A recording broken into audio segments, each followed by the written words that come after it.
નમસ્કાર મિત્રો, આજના પરમાણુ ચેપ્ટરના બીજા લેક્ચરમાં તમારું હાર્દિક સ્વાગત છે. લાસ્ટ ટાઈમ લગભગ આપણે બધી જ થિયરી ઘણી ખરી જોઈ લીધી. આજે વાત કરવાના છીએ કે ઇલેક્ટ્રોનનો આવર્તકાળ કઈ રીતે ક્વોન્ટમ આંક પર આધારિત છે. ઇલેક્ટ્રોનનો જે આવર્તકાળ ટી છે, એ આવર્તકાળ એના એન ઉપર, મતલબ કે એનો ક્વોન્ટમ નંબર એન છે એના ઉપર કઈ રીતે આધાર રાખે એ આપણે શોધવાનું. તો પહેલી વસ્તુ વિદ્યાર્થી મિત્રો કે ઇલેક્ટ્રોન જે છે વર્તુળમય કક્ષામાં ગતિ કરે છે, તો એની પાસે વેગ આપણે શોધીએ તો વેગ બરાબર 2πr છેદમાં ટી. વેગ બરાબર લખીએ તો કાપેલું અંતર એટલે કે અંતર પરિઘ જેટલું હશે એટલે 2πr છેદમાં ટી. ટી એટલે કે એનો આવર્તકાળ. હવે વાત કરીએ નેક્સ્ટ, આપણે જોઈએ છે આવર્તકાળ. તો ટી ને સૂત્રનો કરતા કરો, તમે સ્ક્રીન પર જુઓ કે આપણે ટી ને સૂત્રનો કરતા કરીએ તો જવાબમાં આવશે અંતર ભાગ્યા વેગ, એટલે કે ટૂંકમાં પરિઘ 2πr છેદમાં v છે. એનો વેગ છે એનો આપણે માત્ર મૂલ્ય વડે દર્શાવીએ તો 2πr ના છેદમાં v. હવે ટી બે વસ્તુ પર આધાર છે. 2π અચળાંક છે, એક તો r ઉપર આધારિત છે ને બીજું v ઉપર આધારિત છે. આવર્તકાળની જે કિંમતની વાત કરી એ બે વસ્તુ ઉપર આધારિત હશે, એક તો ત્રિજ્યા r અને બીજું છે v. તો લાસ્ટ જે બી આપણે સમીકરણ શોધ્યા હતા તો એના માટે મેં આવું શીખવાડ્યું હતું કે ત્રિજ્યા r છે n સ્ક્વેર પર આધારિત છે. સમીકરણ કદાચ તમને યાદ છે, n square h square epsilon 0 z પાઈ m સ્ક્વેર. ત્રિજ્યાનું સમીકરણ મેં તમને લાસ્ટ ટાઈમે કીધું હતું, ફરીથી એક વખત રિવાઇઝ કરી દઉં. n square h square epsilon 0 z પાઈ m square.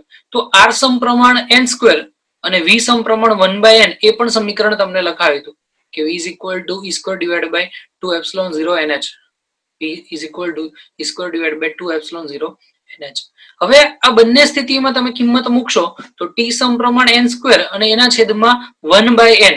t સમપ્રમાણ n square અને એના છેદમાં 1/n. તમે લાસ્ટ સ્ટેપને ઓબ્ઝર્વ કરો તો શું આવશે? t છે n ના વર્ગ પર આધારિત છે અને જે v છે 1/n ઉપર, તો 1 ના છેદમાં n. તો છેદનો છેદ અંશમાં જાય એટલે 2 ઘાત હતી 1 ઉપર થઈ એટલે ટોટલ 3 ઘાત. તો t સમપ્રમાણ n ની 3 ઘાત. તમે જો સ્ક્રીન પર જોઈ શકો છો, t સમપ્રમાણ n ની 3 ઘાત. તો આવર્તકાળ હંમેશા જે ક્વોન્ટમ અંક છે એની 3 ઘાત પર આધારિત છે. હવે બોહર પરમાણુની આપણે વાત કરી હતી. બોહર પરમાણુમાં આપણે બધી વસ્તુની રચના જોઈ લીધી. હવે વાત કરીએ કે બોહર પરમાણુમાં ખામી કઈ છે. બોહર પરમાણુ તો સક્સેસફુલી લોન્ચ કર્યો પણ એમાં પણ કઈક ખામી છે. તો એ ખામી કઈ છે એ આપણે ચર્ચા કરવાની છે. તો પેલો મુદ્દો વિદ્યાર્થી મિત્રો જો કે એક કરતા વધારે ઇલેક્ટ્રોન વાળા, આપણે માની લો કે જેની અંદર એક કરતા વધારે ઇલેક્ટ્રોન છે, એક કરતા વધારે ઇલેક્ટ્રોન વાળા પરમાણુ માટે વર્ણપટ સમજાવી શકતું નથી. ફરીથી તમને કહું, માની લો કે તમે હાઇડ્રોજન સિવાયની વાત કરો છો. હાઇડ્રોજનની બાહ્યતમ કક્ષામાં 1 ઇલેક્ટ્રોન છે, પણ ધારો કે તમે હિલિયમની વાત કરો તો બાહ્યતમ કક્ષામાં 2 ઇલેક્ટ્રોન છે. ધારો કે લિથિયમની વાત કરો તો 3 ઇલેક્ટ્રોન છે. તો જેની બાહ્યતમ કક્ષામાં 1 થી વધારે ઇલેક્ટ્રોન હશે, બરોબર, તો એવા કોઈ પણ પરમાણુને એ સમજાવી શકતું નથી. એટલે ઇન શોર્ટ એવું જ કહે કે જેની પાસે માત્ર 1 જ ઇલેક્ટ્રોન છે, એટલે કે હાઇડ્રોજન જેવા પરમાણુ માટે જ વર્ણપટ સમજાવી શકાય છે. તો હાઇડ્રોજન જેવા કયા કહેવાય? તો એક્ઝામ્પલ આપું, લિથિયમ છે.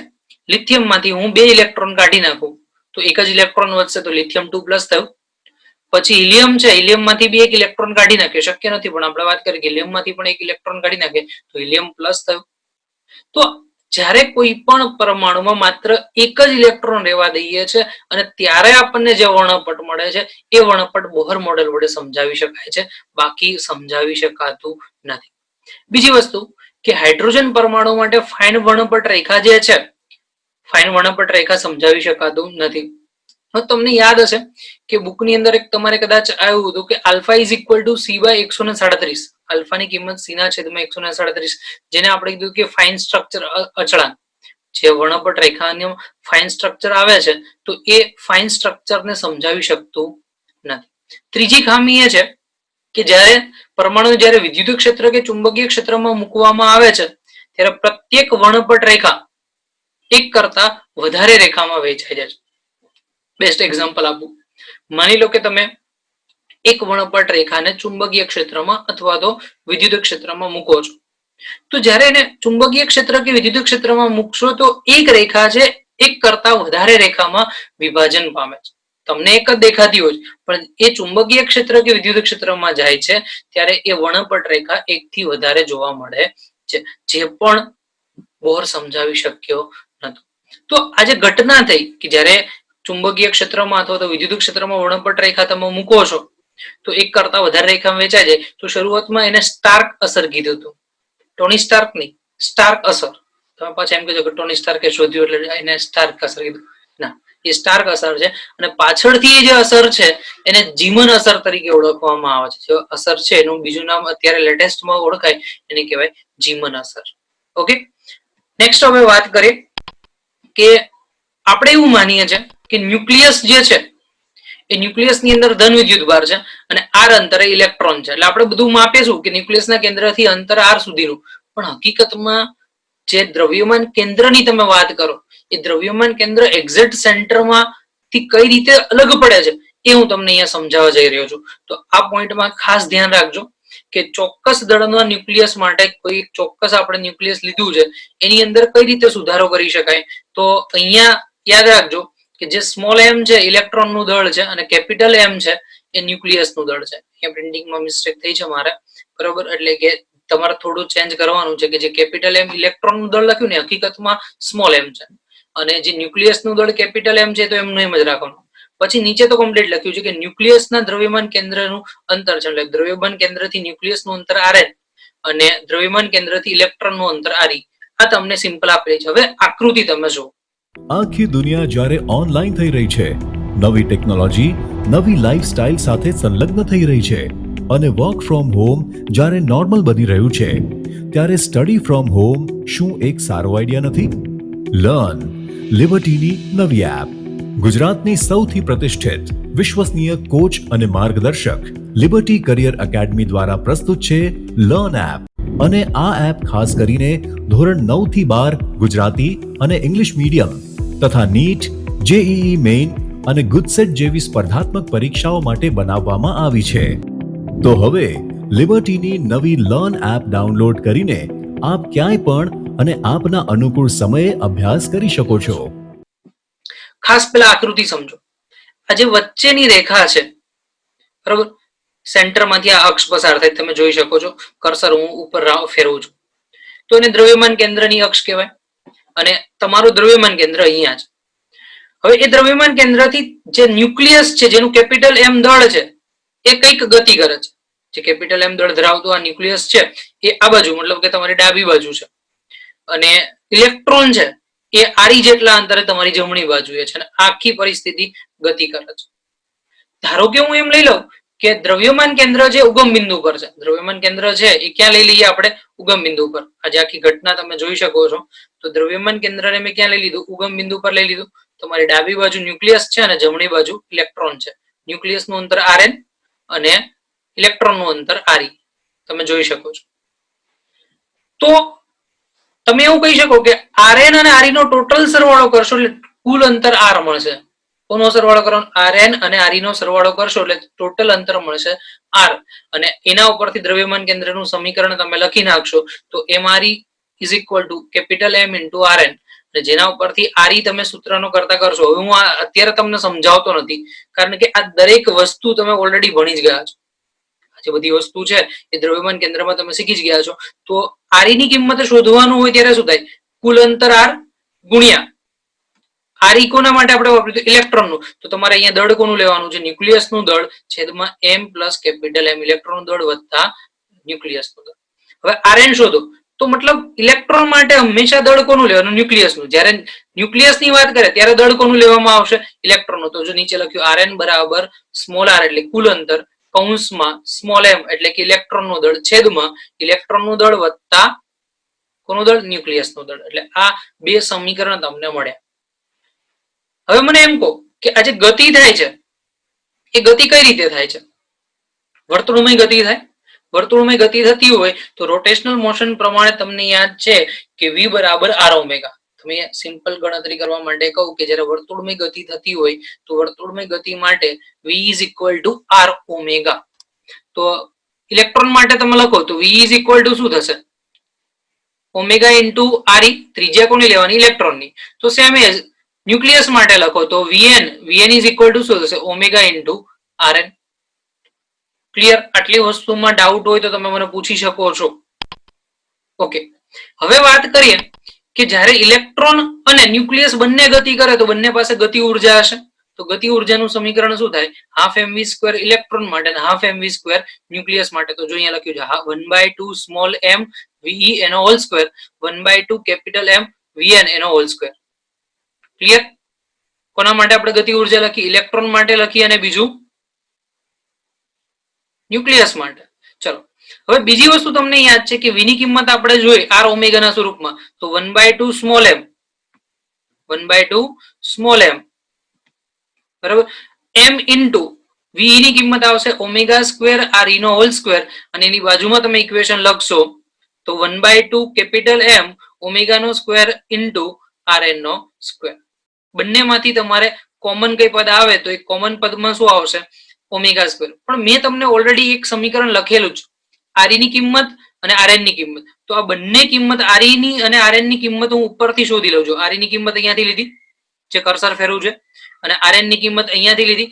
બંનેના સમીકરણમાં મૂકું છું તો ફાઇનલી તમે જાતે આટલું સોલ્યુશન કરજો, ના ખબર પડે તો ફાઇનલી તમારી ઉર્જાનું સમીકરણ E બરાબર 1/2 small m into capital M છેદમાં small m plus capital M r square omega square r square omega square. હવે જે તમને અહીંયા કૌંસમાં જે આખું દળ મળે છે સમતુલ્ય દળ, ઇલેક્ટ્રોનનું દળ ન્યુક્લિયસનું દળ છેદમાં ઇલેક્ટ્રોનના દળનો સરવાળો અને ન્યુક્લિયસના દળનો સરવાળો, એને ધારો કે મેં મ્યુ થી દર્શાવી દીધું. શેનાથી દર્શાવ્યું છે? મ્યુ થી. તો એક વસ્તુ અહીંયા યાદ રાખજો કે મ્યુ ની કિંમત તમે અહીંયા લેશો તો મ્યુ બરાબર small m into capital M છેદમાં સ્મોલ m વત્તા કેપિટલ M, જેને કહેવામાં આવે છે રિડ્યુસ માસ, ઘટેલું દળ. જ્યારે કોઈ ચોક્કસ દ્રવ્યમાન કેન્દ્રથી જ્યારે ન્યુક્લિયસ અને ઇલેક્ટ્રોન ગતિ કરતા હોય, પણ ન્યુક્લિયસ અને ઇલેક્ટ્રોન ગતિ કરતા હોય તો એ પરિસ્થિતિની અંદર તમારું દળ ઘટે છે અને ઘટેલું દળ કેટલો મળે? તો બંને દળનો ગુણાકાર છેદમાં બેના દળનો સરવાળો. હવે વીઆર ઓમેગા આર ને આપણે તો v વડે દર્શાવી દઈએ તો તમારી જે ઉર્જાનું સમીકરણ મળશે E is equal to half mu v square. તો જ્યારે કોઈ પણ ચોક્કસ દ્રવ્યમાન કેન્દ્ર એનું લક્ષીને ગતિ થતી હોય ત્યારે ઉર્જા તમને કેટલી મળશે? Half mu v square. આ વસ્તુ ખાસ ધ્યાનમાં રાખજો. ક્લિયર વિદ્યાર્થી મિત્રો? આ તમે જોઈ લો 2 મિનિટ માટે. તમને કોઈ ડાઉટ હોય તો એ નોટ કરી રાખો અને આ ટોટલી કેલ્ક્યુલેશન તમારે યાદ રાખવાનું છે. ઓકે, તો આ કેલ્ક્યુલેશન ફટાફટ તમે જોઈ લો. ચલો નેક્સ્ટ વાત કરીએ રીડબર્ગ અચળાંક કોઈ પણ પરમાણુ માટે. તમને કોઈ એક ચોક્કસ પરમાણુ આપી દીધો હોય, જેમ કે હિલિયમ છે, હાઇડ્રોજન છે, કોઈ બી, તો એના માટે રીડબર્ગ અચળાંકનું ચોક્કસ મૂલ્ય કેટલું આવશે? તો સમીકરણ આપેલું છે r ફાઇનાઇટ, મતલબ ચોક્કસ પરમાણુ માટે રીડબર્ગ અચળાંકનું મૂલ્ય r finite is equal to r infinite એના છેદમાં 1 plus small m divide by capital M. યાદ રાખજો, ફરીથી તમને કહું કે r ફાઇનાઇટ ચોક્કસ પરમાણુ માટેનો રીડબર્ગ અચળાંક બરાબર r ઇન્ફાઇનાઇટ છેદમાં 1 plus small m divide by capital M. હવે સાંભળો, r ઇન્ફાઇનાઇટ ની કિંમત તો તમને યાદ જ છે 1.037 ગુણ્યા 10 ની માઇનસ 7 ઘાત મીટર ઇનવર્સ. રીડબર્ગ અચળાંકનું જે r ઇન્ફાઇનાઇટ નું મૂલ્ય છે એ યાદ રાખજો 1.037 ગુણ્યા 10 ની માઇનસ કેટલી આવશે? 7 ઘાત. આમાં ઘણી જગ્યાએ અલગ અલગ મૂલ્ય લેવામાં આવે છે રીડબર્ગ અચળાંકના. અમુક જગ્યાએ રીડબર્ગ અચળાંકનું મૂલ્ય એ રીતે પણ લેવામાં 1.09737 ગુણ્યા 10 ની માઇનસ 7 ઘાત. કોઈ પણ જગ્યાએ 1.097 બી લખેલું હોય છે, કોઈ પણ જગ્યાએ 1.09 પણ લખેલું છે, પણ એ તમારી ચોઈસ પર છે કે તમને કઈ કિંમત આપેલી છે. હવે નેક્સ્ટ વાત કરીએ કે બોહરના હાઇડ્રોજન પરમાણુની અંદર કોઈક ઇલેક્ટ્રોન છે, એ ઇલેક્ટ્રોનની ઉર્જા -3.4 ઇલેક્ટ્રોન વોલ્ટ છે. કોઈ પણ બોહર પરમાણુની આપણે વાત કરીએ તો બોહર પરમાણુમાં ઇલેક્ટ્રોનની ઉર્જા -3.4 ઇલેક્ટ્રોન વોલ્ટ છે. તો તેનું કોણીય વેગમાન શોધવાનું છે. આપણે કઈ વસ્તુ શોધવાની છે? એનું કોણીય વેગમાન. તો ફરીથી ક્વેશ્ચન રિપીટ કરું છું કે ઇલેક્ટ્રોનની જે ઉર્જા છે એ ઉર્જા કેટલી આપેલી છે? -3.4, અને એ ઉર્જા ઉપરથી તમારે કોણીય વેગમાન શોધવાનું છે. મિસ્ટેક છે, કોણીય વેગ લખ્યો છે ને, એ વેગ નહીં આવે, કોણીય વેગમાન લખેલું છે, ન રહી ગયો છે. હવે કોણીય વેગમાનનું સૂત્ર તમને ખબર છે કે mvr is equal to nh upon 2π. mvr is equal to nh upon 2π. એ જ ખબર છે, 2π બી કિંમત ફિક્સ જ છે. એક કિંમત નથી તમારી પાસે. જે કિંમત નથી એ કિંમત કઈ કહેવાય? તો n શોધવો પડશે. તો n તમે કોના ઉપરથી શોધશો? તો -3.4 ઇલેક્ટ્રોન વોલ્ટ ઉપરથી. વિદ્યાર્થી મિત્રો યાદ રાખજો કે તમને એક હિન્ટ આપેલી છે -3.4, એના ઉપરથી n શોધવાનો છે. તો ઉર્જા E બરાબર સૂત્ર સાબિત શું કર્યું હાઇડ્રોજન પરમાણુ માટે? -13.6 ના છેદમાં n સ્ક્વેર. E બરાબર -13.6 છેદમાં n સ્ક્વેર ઇલેક્ટ્રોન વોલ્ટ. એની કિંમત -3.4, આ બાજુ બી માઇનસ કેન્સલ, તો n સ્ક્વેર બરાબર 4 મળશે. તમે છેદ ઉડાડી નાખશો તો n સ્ક્વેર બરાબર 4, વર્ગમૂળ કાઢશો તો n ની કિંમત આવશે 2. હવે કોણીય વેગમાનનું સમીકરણ તો ખબર જ છે, mvr nh/2π. mvr nh/2π. તો n ની કિંમત 2 મૂકો તો 2h છેદમાં 2π, 2 કેન્સલ, તો ખાલી જવાબમાં શું આવશે? h/π. જો વિદ્યાર્થી મિત્રો આપણી પાસે સમીકરણ લખ્યું nh/2π, n બરાબર 2, 2 કેન્સલ, તો l બરાબર h ના છેદમાં π. ક્લિયર? ચલો હવે નેક્સ્ટ ટોપિક પર આપણે જઈએ. એક્સરે ની લાક્ષણિકતા, બહુ વેરી ઇમ્પોર્ટન્ટ ટોપિક્સ જે આ ચેપ્ટર નો ગણાય કે જેના રિલેટેડ ક્વેશ્ચન હોય જ છે, તો એ છે એક્સરે ની લાક્ષણિકતા. આ ઘટના હું તમને એકદમ સિમ્પલ વેમાં સમજાવી દઉં. માની લો કે કોઈ એક ગતિમાન ઇલેક્ટ્રોન છે, પરમાણુની અંદર નથી, બહાર છે. એક ઉર્જા ધરાવતો ઇલેક્ટ્રોન પરમાણુની બહાર છે.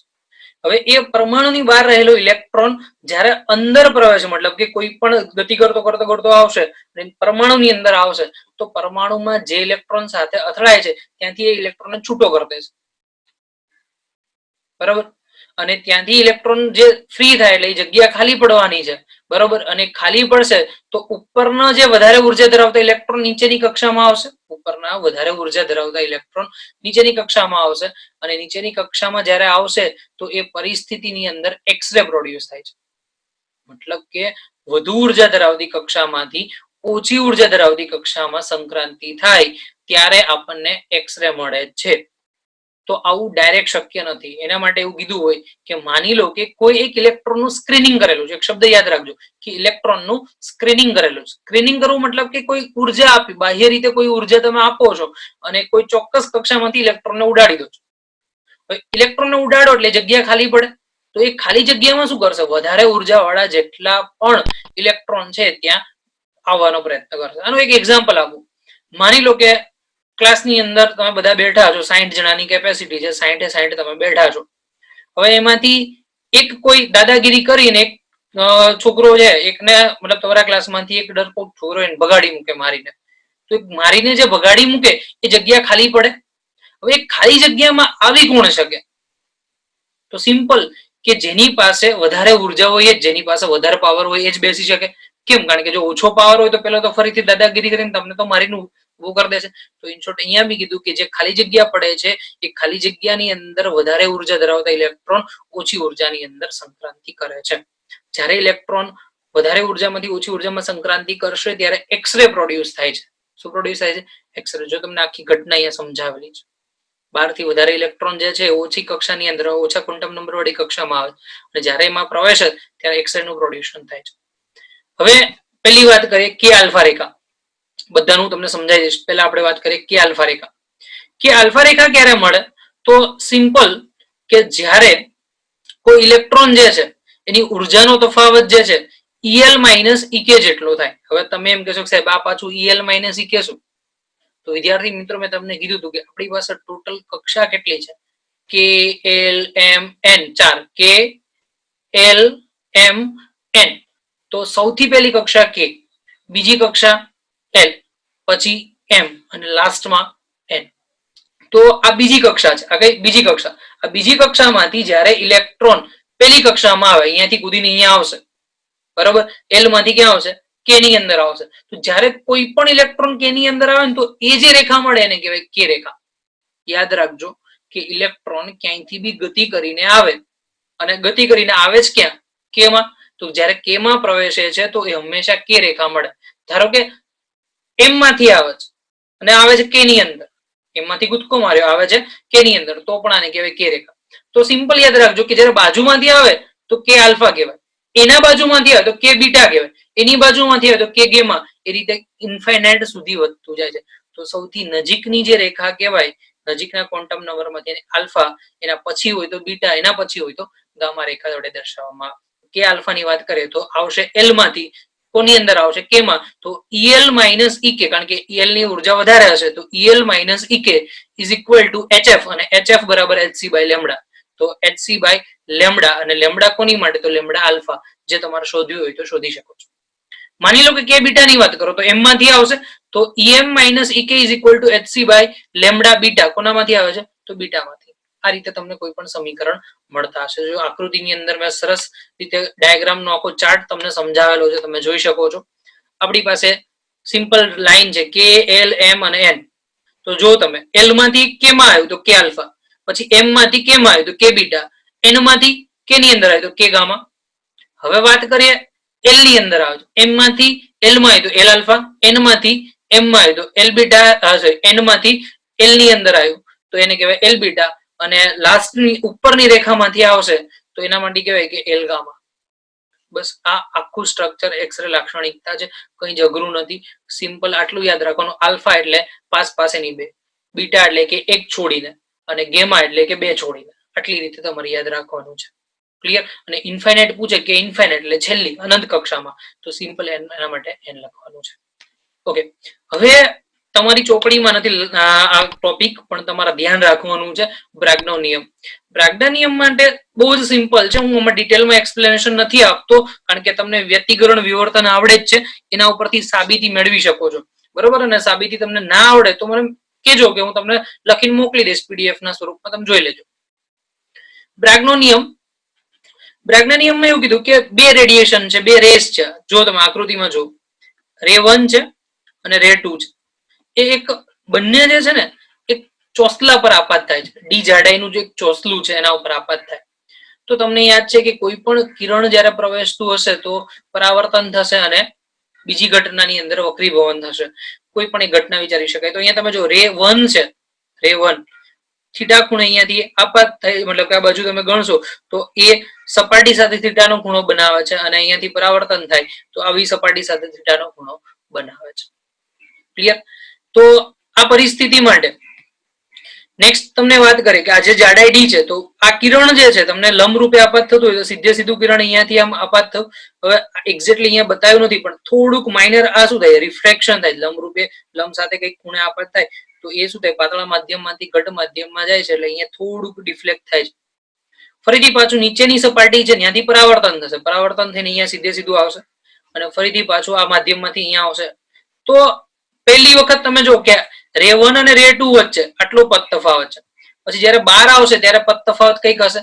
તો સિમ્પલી જ્યારે બે તરંગો છે, બે તરંગો વચ્ચે પદ તફાવત તમને કેટલાનો મળે છે, બરોબર? અને અહીંયા સહાયક વ્યતિકરણની ઘટના થાય તો યાદ રાખજો કે આ જે પદ તફાવત તમે અહીંયાથી લંબ બનાવશો તો આ ડી સાઇન થીટા, અહીંયા બી પદ તફાવત છે ડી સાઇન થીટા, કારણ કે ઉપરનું કિરણ આટલું, નીચેનું કિરણ આટલું, તો બંને વચ્ચે પદ તફાવત મળ્યો 2d સાઇન થીટા. ફરીથી કહું, ઉપરનું કિરણ કરતા નીચેનું કિરણે વધારે અંતર કાપ્યું છે, તો નીચેના કિરણનો પદ તફાવત ને ઉપરના કિરણનો પદ તફાવત શોધવા માટે તમારે લંબ અંતર શોધવું પડે. જો અહીંયાથી લંબ અંતર આ બનાવ્યું, અહીંયાથી લંબ અંતર આ બનાવ્યું, કારણ કે આટલું જે પાર્ટ છે અહીંયાથી આટલો પાર્ટ, આ દેખાય ને હું સર્કલ કરું છું, એ પાર્ટ અને અહીંયાથી આટલો પાર્ટ, એ બંને સરખા જ છે, એટલે એને કોઈ સરખાવવાની જરૂર નથી. સરખામણીની જરૂર અહીંયાથી, તો આ બાજુ ડી સાઇન થીટા, જો અહીંયા સર્કલ કરું છું, આ બાજુ ડી સાઇન થીટા, અહીંયા સર્કલ કરું, તો ટોટલ પાથ ડિફરન્સ જે છે પદ તફાવત 2d sin થીટા થયું, અને સહાયક વ્યતિકરણ મળે તો શું આવશે, n લેમ્બડા. અને n ની કિંમત 1 2 3 4 5 કોઈ પણ લઈ શકો છો. તો જ્યારે કોઈ જાડાઈનું એક ચોસલું છે ત્યાં પ્રકાશનું કિરણ આપાત થઈને ઉપર જતું હશે, પાછું નીચે બી વક્રીભવન પામીને ઉપર જાય, તો પદ તફાવત તમારો મળશે 2d sin theta is equal two n lambda. ખૂબ જ યાદ રાખજો, બહુ શોર્ટ ટ્રીક છે, ઘણા ક્વેશ્ચન તમે ઇઝીલી સોલ્વ કરી શકશો. આ તમારી બુકમાં નથી, ધ્યાન રાખજો. મોઝેલેનો નિયમ છે, તો મોઝેલેના નિયમમાં તમને ખબર છે કે root F is equal to A કૌંસની અંદર Z minus B. Root F is equal to A કૌંસની અંદર ઝેડ માઇનસ બી, અને મોઝેલીના સમીકરણ પ્રમાણે રૂટ એફ નો જે આલેખ છે અને ઝેડ વિરુદ્ધ રૂટ એફ નો આલેખ તમને સુરેખા મળે, જે મેં તમને અહીંયા આકૃતિમાં દર્શાવેલું છે, જોઈ લો તમે. આ સમીકરણ યાદ રાખજો, ક્યારે પણ તમને મોઝેલીના સમીકરણ વચ્ચે પરમાણુ ક્રમાંક શોધવાનો કે તો કઈ રીતે મેળવો. તો પહેલી વસ્તુ તમારે શોધવાનું છે કે રૂટ એ ની કિંમત કેટલી, જે અચળાંક a અને b ધાર્યા છે તો એની કિંમત કેટલી, તો વર્ગમૂળમાં 3rc ના છેદમાં 4, વર્ગમૂળમાં 3rc એના છેદમાં 4. ઝેડ ની કિંમત કેટલી આવશે, તો ઝેડ પરમાણુ ક્રમાંક છે, જેટલામાં ક્રમાંકનું તમે તત્વ લો એ પ્રમાણે ખબર પડે. અને અહીંયા જે વાત કરીએ બી, અચળાંક બી, તો જો કે શ્રેણી લખો તો કે માટે બી બરાબર 1 થશે, અને એલ શ્રેણી લખો તો બી બરાબર 7.4 થશે. તો આ મોઝેલેનું સમીકરણ પણ યાદ રાખજો. હવે